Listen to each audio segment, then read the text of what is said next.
Hi guys, today we're going to be talking about sex-linked inheritance. So all last week and all before spring break, we were talking about genetics and we were actually talking about Mendelian genetics. So Mendelian genetics is very simple genetics. It's where you have a dominant trait and a recessive trait. And then you do your simple Punnett square and your dominant always shows.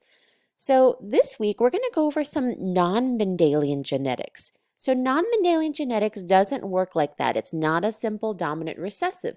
And so today we're going to start with an easy one called sex-linked inheritance. So if you remember for your sex chromosomes, XX is female and XY is male. And so we're going to be talking about some of the traits that can be traveling because they're sex-linked. So if I look at these two chromosomes, I have my X chromosome, which is this big pink one right here, and my Y chromosome, which is this little blue one. So because my X chromosome, my big pink one right here, is a lot bigger than my Y chromosome, it naturally carries a lot more genes. And so if we look at this individual is male, okay, because they have one X chromosome and one Y chromosome. So the Y chromosome, because it's so small, it doesn't have very many genes on it. So scientists actually say the Y chromosome strictly determines the maleness of the individual. And that's really a word. Okay, so if you have a Y chromosome, you're male. If you don't have a Y chromosome, you're female. So the Y chromosome only determines the maleness. So your X chromosome, which is a lot bigger, has a lot more genes on it. So we're going to look at some of those genes that can cause some genetic disorders because of your X chromosome. So when you have a sex-linked trait, sex-linked traits are controlled by genes only found on the X chromosome, not on the Y chromosome. So remember, females are XX. They have two X chromosomes. And so they have two chances of carrying a sex-linked trait. But on the upside of that, because they have two X chromosomes, if one of their X's is mutated, then they're not going to have that particular trait or disease. A male, however, is XY. They only have one X chromosome. So if they have an X chromosome that's mutated, then they are 100% likely going to have a chance of having that sex-linked trait or disease. So we're just going to review this really quick. So if we look at our Punnett square, okay, we have our mother here at the top and then our father here at the side. So mothers, because mothers are XX, they can only give X chromosomes to their offspring.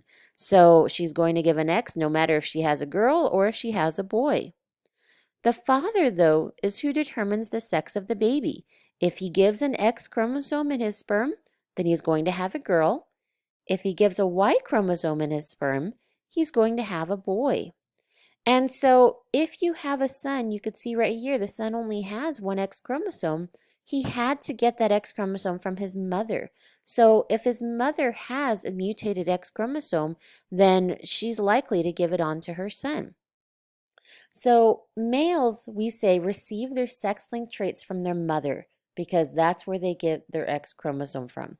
They can get a mutated one. The girls can get a mutated one from their mother, but if they get a normal one from their father, they could still not actually have that trait or not have that disease. So some examples of sex-linked traits. Okay, colorblindness, that one's actually very common. So we do see that more often in boys than we do in girls just because boys only have that one X chromosome. Hemophilia. So if you don't know what hemophilia is, it's actually a blood clotting disorder. So normal people, whenever they hit something, they run into the desk or, whatever it is, they get a bruise.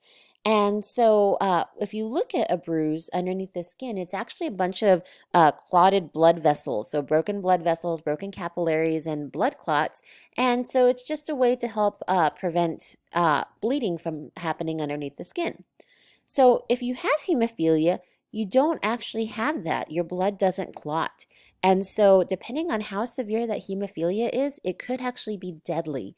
So you could accidentally, bump yourself on a bookshelf and accidentally bleed out. So that's pretty scary. You have a type of muscular dystrophy where your muscles don't form properly. And then you can also have Fragile X syndrome. So, Fragile X syndrome mainly impacts fertility. So, if you have a couple who's trying to get pregnant and they can't, doctors will check to see are their X chromosomes okay, or do they have Fragile X syndrome? So, the example we're going to be talking about is color blindness.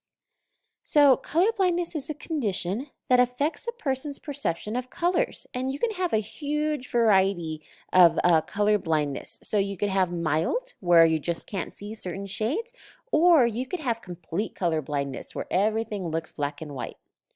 So, we're going to be taking a little test to determine whether or not you have normal vision or colorblind vision. And I'll also post up a link for a longer test if you want to take it on your own time. So, whenever doctors are testing for color blindness, they typically show these cards that have a bunch of little colored circles on them. And so, inside these colored circles, there's going to be a number, and the number is a very different color than what's on the outside. So, if you're looking at this circle, okay, if you have normal and all sorts of color deficiencies, it doesn't matter if you're colorblind or not, you should be able to see that there's a number 12 here.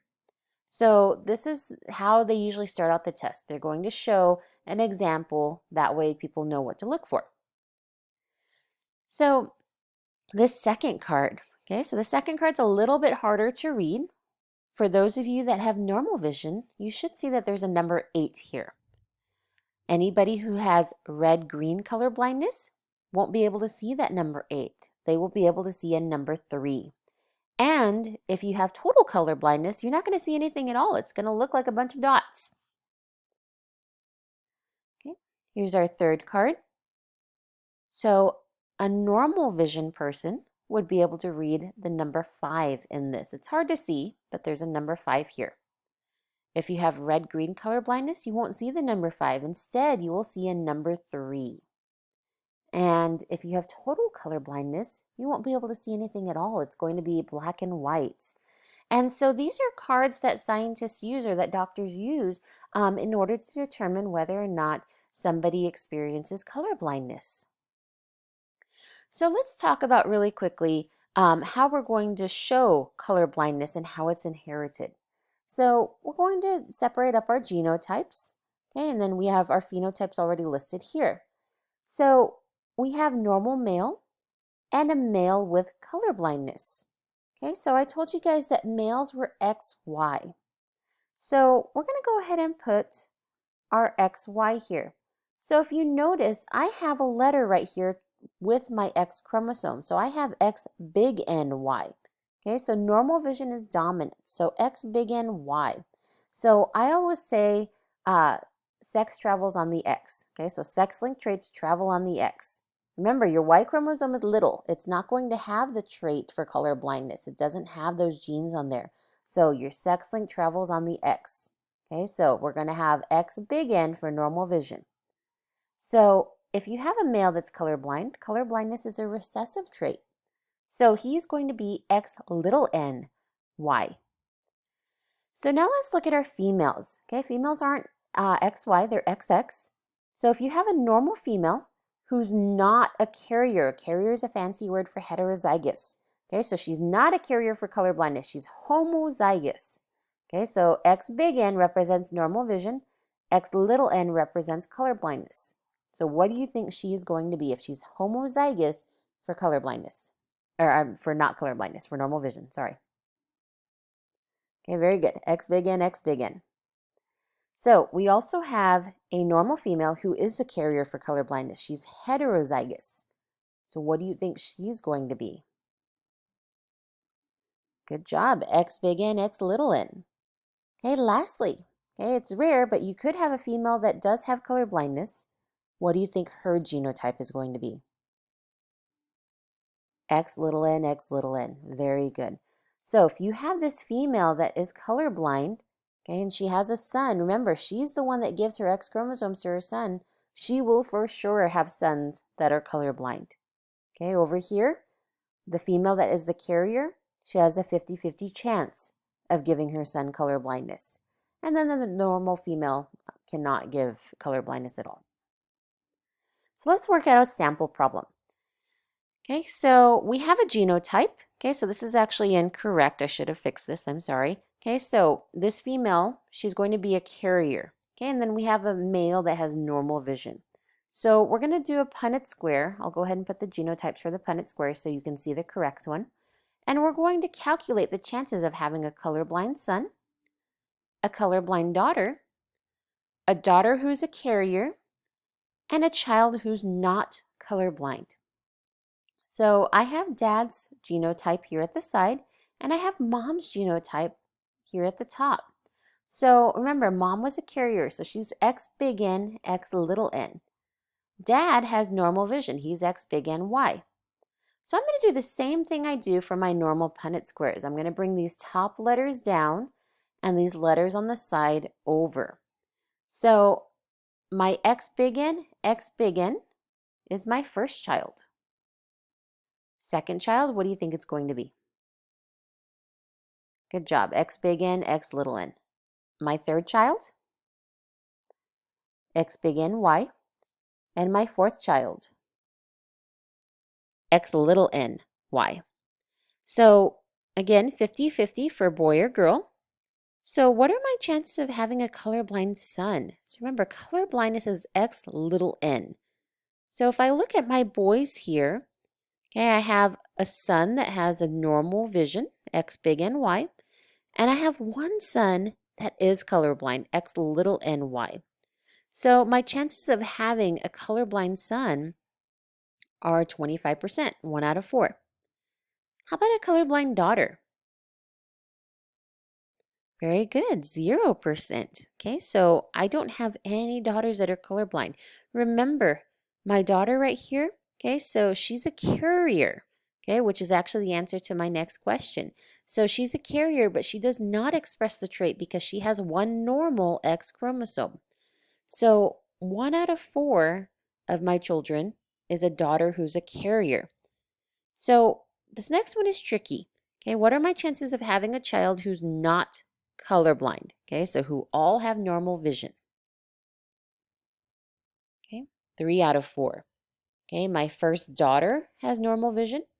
My first son right here has normal vision. And then because this daughter is only a carrier, she has one normal X chromosome, so she's not going to show color blindness, so she will have normal vision. Okay, so tomorrow I'll post up another video that works through some of these problems. So now you guys need to hop on over to Google Classroom and take a notes quiz just to make sure you understand this. All right, and I will see y'all tomorrow. Have a great day. Bye.